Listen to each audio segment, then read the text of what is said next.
je serais tenté, puisque Christina Politi-Forget, notre philosophe préféré d'Henri IV, notre prochaine réincarnation, on ira tous faire de la bioéthique à Henri IV, puisque ça marche très très bien.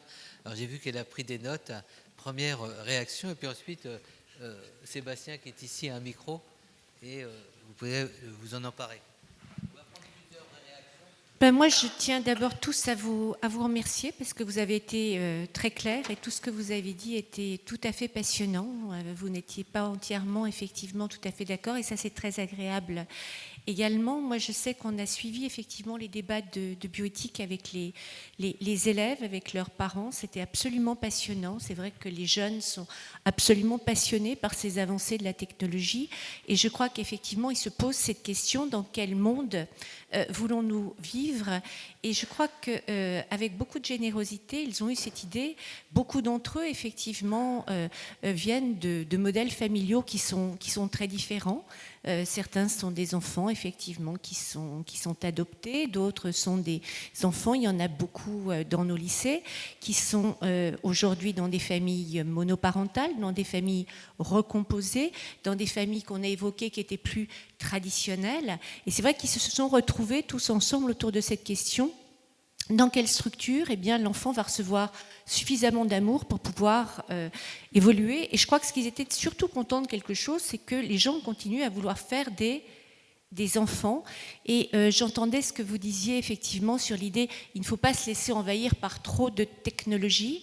En même temps, il y avait aussi ce bonheur de voir que la médecine, la technologie pouvaient se mettre au service de quelque chose de très généreux, de cette idée de quelque chose de très optimiste dans notre monde difficile, qui est du désir, qui est partagé aussi par beaucoup d'élèves, un jour de fonder une famille, quelle qu'elle soit, et de transmettre leur amour et leur savoir à des enfants avec suffisamment de confiance dans le monde d'aujourd'hui pour se dire ce monde sera suffisamment bon pour eux, ils seront suffisamment forts pour pouvoir en faire quelque chose de bien et avoir une bonne vie. Et c'est vrai que ce qui est formidable, c'est que ouvrir par exemple la PMA, que ce soit à des femmes seules, que ce soit à des couples de femmes, c'est vrai que c'était l'idée que l'amour devait passer en premier, et ce qui était possible, eh bien, c'était d'être malheureux avec des familles dites traditionnelles, lorsqu'il n'y avait pas d'amour, lorsqu'il n'y avait pas de respect, et que quand il y avait du respect, eh bien, on pouvait inventer une famille qui était belle et qui fonctionnait merveilleusement. Et je crois que ce qui les a effectivement beaucoup, beaucoup touchés, c'est qu'on se dise, vous serez heureux, et vous aurez des enfants qui seront heureux dans un monde qui va être dur, ils en sont tout à fait conscients, mais on peut construire, et la science, elle est là pour vous aider, elle est là pour débattre avec les citoyens. Les scientifiques ne sont pas enfermés dans une tour d'ivoire, vous en êtes la preuve, vous venez débattre avec nous. Et je crois que cette loi de bioéthique, ça les a enthousiasmés, parce qu'effectivement, c'est une réflexion éthique. Vous disiez que c'était le propre de la France, mais je crois qu'effectivement la France peut en être excessivement fière d'avoir ce rapport à la science, ce rapport aussi à la politique et la réflexion sur l'éthique, et de se dire qu'on allait avoir cette alliance entre ces difficultés, effectivement aussi la PMA post-mortem, enfin la vie, la mort, et que pour eux, c'est important de savoir que la science allait être pensée avec les citoyens et que la politique allait être pensée avec les citoyens. Donc un grand merci à tous les scientifiques et tous les parlementaires qui ont pu faire que cette loi était possible, et sans doute qu'elle va continuer effectivement à évoluer. Soyez rassurés, elle ne se présente pas au Parlement aux prochaines élections, mais elle pourrait, et ça serait une compétitrice de qualité. D'autres interventions, n'hésitez pas. Ne faites pas les timides. En général, voilà, je vous en prie. Merci. Au risque de choquer peut-être tout le monde, en vous écoutant, en écoutant votre enthousiasme pour parler de la PMA, peut-être par esprit de contradiction, je me suis dit, et tous ces enfants abandonnés, ça m'a un peu... Je vous sentais dans une frénésie, un enthousiasme de faire plein de petits bébés, et je me suis dit, mais personne ne pose la question de l'adoption.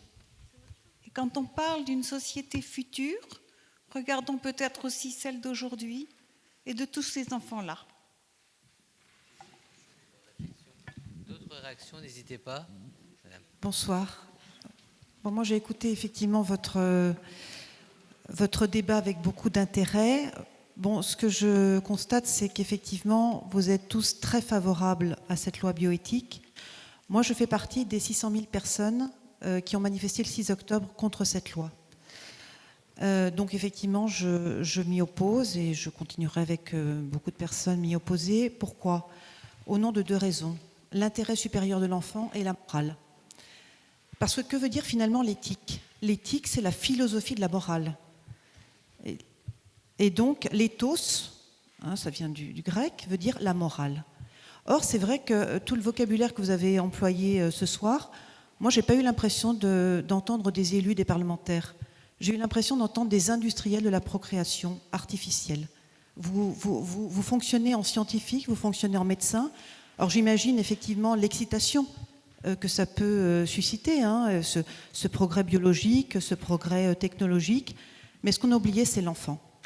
Et moi, je crois qu'il faut dire aux jeunes générations qui nous écoutent, il y a ici beaucoup de lycéens, beaucoup d'étudiants, qu'un enfant a besoin d'un père et d'une mère, et qu'un enfant conçu via un amour, une étreinte charnelle, saura d'où il vient. Et donc, je pense qu'il sera davantage aimé. Aujourd'hui, on est en train de transformer par la loi la médicalisation, la médicalisation de la procréation, Et on est en train de créer par la loi des orphelins de père. C'est-à-dire que vous allez priver par la loi des enfants d'un père, vous allez obliger des élus, dont je suis une élue locale, à inscrire un mensonge d'État, c'est-à-dire à nous obliger, nous, maires et adjoints, à inscrire sur un extrait d'acte de naissance un enfant conçu de 2 mères. Ça n'existe pas. Sur le plan biologique, ça n'existe pas. Et donc, effectivement, moi, ça me gêne beaucoup de devoir institutionnaliser des orphelins de père. Voilà, donc je m'oppose à cette loi pour l'intérêt supérieur de l'enfant. Moi, je crois qu'un enfant a besoin d'un père. Mais vraiment, il ne peut pas être remplacé par une mère, une grand-mère, une tante, un référent masculin. Non, un enfant, et nous sommes tous ici. Je suis persuadée que dans cette salle, nous savons tous qui est notre père. Et nous savons tous l'apport que notre père a eu pour nous. Moi, j'ai eu un père extraordinaire et je me sens comme la fille de mon père.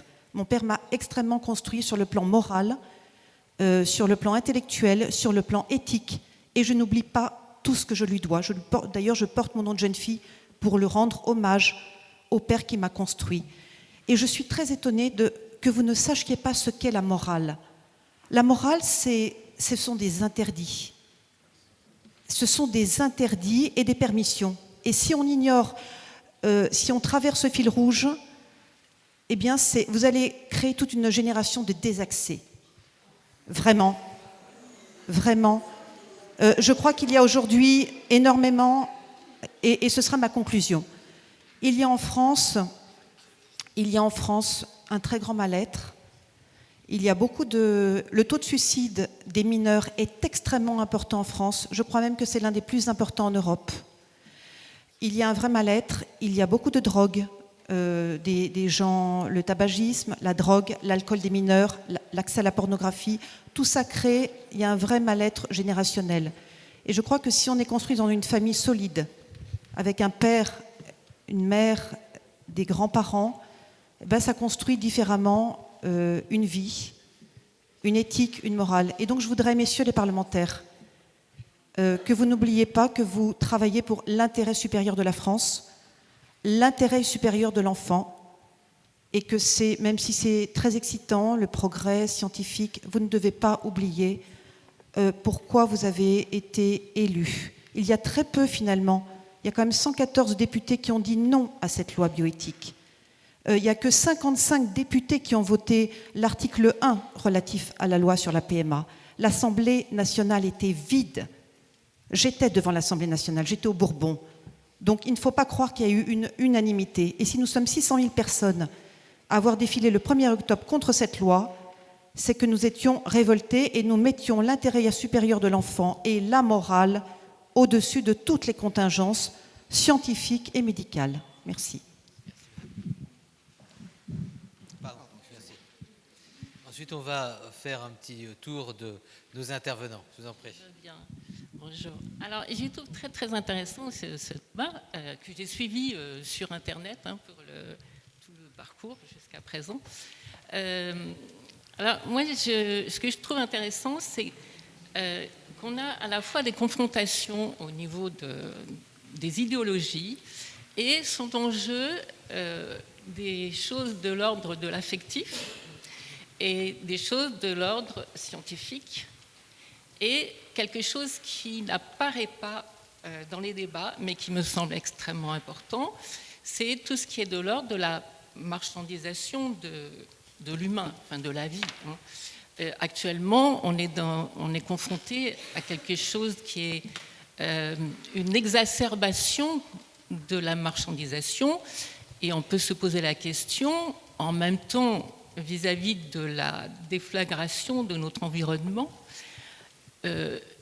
Comment se fait-il qu'on soit présentement en face d'un écart extrêmement grand entre les pratiques agrobiologiques où on recherche un retour à la nature et éviter justement une alimentation néfaste et l'appauvrissement des sols. Et en même temps, de l'autre côté, on réclame de plus en plus de entre guillemets, progrès pour pouvoir maintenir une vie qui n'est plus véritablement une vie, en tous les cas dans toutes ses dimensions, et forcer la nature pour donner naissance à une vie qui naturellement ne serait pas venue. Moi, j'ai aucun, par rapport à ma voisine d'à côté, je n'ai aucun jugement de valeur à ce niveau-là. Je rejoins tout à fait les débats que j'avais entendus sur les jeunes, enfin que j'avais lus sur Internet. Effectivement, c'était très intéressant. Simplement, il faut le replacer aussi dans un contexte. Le lycée Henri IV ou le lycée Louis-le-Grand, c'est quand même des milieux privilégiés, on va dire. Donc, ils ont déjà les bonnes cartes en main pour être heureux, qu'ils soient de parents multiples et variés, les familles multiples et variées, etc. Donc, effectivement, quand vous naissez dans le bon endroit, le bon environnement, avec une famille quelle qu'elle soit, qui vous aime et qui vous soutient, et que vous serez sûr d'être tout à fait au sommet de la pyramide, quelle que soit la configuration, vous serez heureux. Malheureusement, ce n'est pas vraiment la situation de tout un chacun.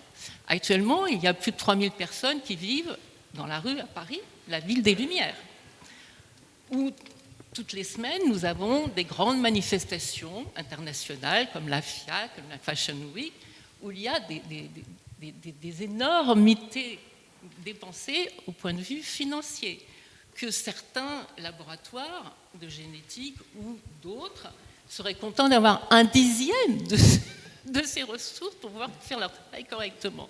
Donc, il me semble, moi, qu'on devrait prendre un petit peu de la hauteur. Et je pense qu'effectivement, l'éthique, c'est ça. C'est essayer de prendre un peu de la hauteur par rapport à ce qui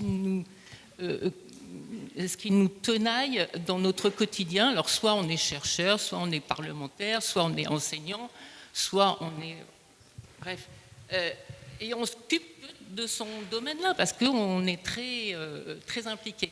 Mais l'éthique, c'est justement l'occasion de prendre un peu de distance pour voir les contradictions obligatoirement qui surgissent et comment faire en sorte de dépassionner le débat pour essayer d'avoir un peu de conscience. Parce que je voudrais juste rappeler la phrase de Rabelais, « Science sans conscience n'est que ruine de l'âme ». Et la marchandisation dans laquelle nous sommes enfoncés me paraît un sujet beaucoup plus important actuellement pour le devenir des êtres humains, quels qu'ils soient, ou de notre société, plutôt que de savoir si on va pouvoir féconder ce qu'on veut, quand on veut. À 70 ans, si je vais faire un enfant, je le ferai. Et puis, bon, voilà, ça me paraît un peu grotesque. Voilà. Merci Madame de votre belle intervention. Juste sur un point, maintenant on va donner la parole à nos intervenants, mais vous nous accompagnerez à d'autres lycées qu'Henri IV, puisqu'il se fait, et tout à l'heure vous donnerez vos coordonnées à Sébastien, mais quand on va dans le 13e, au lycée Pierre-Gilles de Gênes ou dans d'autres lycées, les mêmes choses se disent et on ne va pas qu'à Henri IV, soyez rassurés, ou à Louis le Grand. Et vous voyez, la variété, notre société évolue et vous avez des lycées qui ne sont pas Henri IV où il se passe aussi des choses importantes sur la diversité. Voilà, c'était juste